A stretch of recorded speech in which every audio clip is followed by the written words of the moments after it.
Bollywood lobby ने खुन्नस में बर्बाद कर दिया शेखर सुमन के बेटे का फिल्मी करियर। एक साथ हाथ से निकली 14 फिल्में, एक साथ सब लामबंद होकर किसी को भी कर देते हैं बर्बाद। शेखर से दुश्मनी का ये मिलेगा सिला, सोचा न था। अध्ययन सुमन ने खुद हटाया राज से पर्दा और बताया कैसे उनको मानसिक बीमार करार देकर प्रोड्यूसर्स और डायरेक्टर्स को किया गुमराह। देखिए किस बात से है शेखर सुमन से बॉलीवुड माफियाओं की नाराजगी और किस बात का उनके बेटे से लिया जा रहा बदला। अगर कंगना रनौत, प्रियंका चोपड़ा और अध्ययन सुमन ना होते तो बॉलीवुड का ये डर्टी सीक्रेट आज तक किसी के सामने नहीं आता। एक तरफ जहां लोग फिल्मी दुनिया की चमक दमक से मुतासिर होकर अपने सपने संजोकर मुंबई आते हैं, तो दूसरी तरफ यहां हावी लॉबी किसी को भी बर्बाद कर देती है और अपना वर्चस्व कायम रखने के लिए किसी भी एक्टर को तबाह कर देता है। ऐसा ही कुछ हुआ अध्ययन सुमन के साथ। शेखर सुमन के बेटे अध्ययन का लुक हो या फिर फिटनेस, हर मामले में वो अव्वल हैं, लेकिन सिर्फ एक शो के बिना पर उनका करियर खत्म कर दिया गया और उनको ड्रगी से लेकर मानसिक बीमार तक करार दिया गया।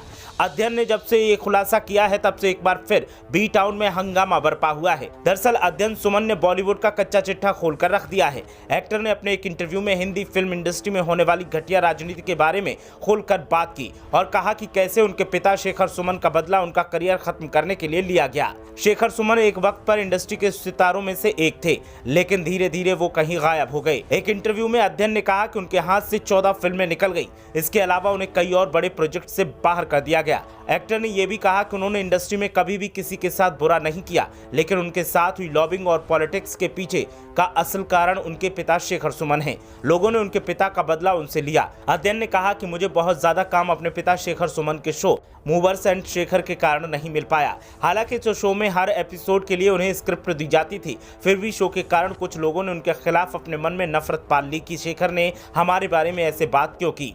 शेखर के शो के बारे में बताते हुए अध्ययन ने आगे कहा कि उन्होंने कभी भी किसी के ऊपर पर्सनल अटैक नहीं किया और ना ही गंदी भाषा का इस्तेमाल किया। उन्होंने बस अपना काम किया और वो सिर्फ एक शो था, लेकिन उनके ईगो को इतनी ठेस पहुंची कि उन्होंने इसे पर्सनली ले लिया और सोचा कि इसका बदला इसके बेटे पर निकालेंगे। अध्ययन सुमन ने बातचीत में ये भी खुलासा किया कि कुछ लोगों ने उन्हें बताया कि इंडस्ट्री में कुछ ऐसे लोग हैं जिन्हें उनके पिता से परेशानी है और वो उन्हें कभी फिल्में नहीं देंगे। एक्टर ने यह भी कहा कि वो आजकल इस भेदभाव को झेल रहे हैं। 3 महीने पहले की घटना को शेयर करते हुए एक्टर ने कहा कि मुझे एक बड़े सुपरस्टार वाली फिल्म के लिए अप्रोच किया गया था। इस फिल्म में मुझे विलेन का रोल ऑफर किया गया।